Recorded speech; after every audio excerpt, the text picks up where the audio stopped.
камине в 6 утра фотография твоя.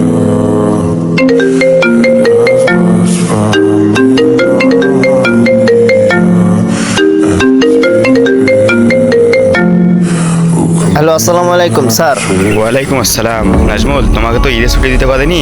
তোমাকে গত পরশুদিন ছুটি দিয়েছি, কালকে বাড়িতে গিয়েছো। তো বাড়ির সবাই কেমন আছে? আলহামদুলিল্লাহ স্যার, আলহামদুলিল্লাহ।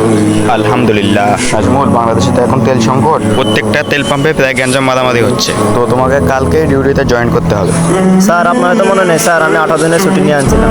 দেখো নাজমুল, তোমার মতো অনেকেই আছে এখন ছুটি নিয়েছে, তারা সবাই আসতে পারবে, আর তুমি কেন আসতে পারবে না? স্যার, 3 দিন পরে আমার বোনের বিয়ে, বিয়েতে না থাকলে স্যার কেমন হয়ে যায় না স্যার? এত কথা আমি শুনতে চাই না। যদি চাকরিটা করতে চাও তাহলে কালকে চাকরিতে জয়েন হও। যদি কালকে তোমাকে চাকরিতে জয়েন না দেখি তাহলে তোমার জায়গায় অন্য কাউকে নিয়ে নিই। বর্তমানে সরকারি চাকরির অনেক ডিমান্ড। স্যার স্যার স্যার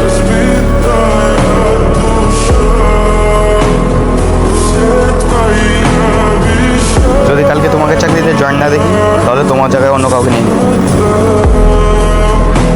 কি ভাই, কোনো সমস্যা? আমি তো খেলতে পারবো না, আমাকে ইমার্জেন্সি ঢাকা যেতে হবে। সবাই তো বুঝবে না বিষয়টি। আচ্ছা, আপনি যান, সমস্যা নাই। ভাই তাড়াতাড়ি ব্যাটে দাঁড়ান। এ ভাই, খেলবো না রে।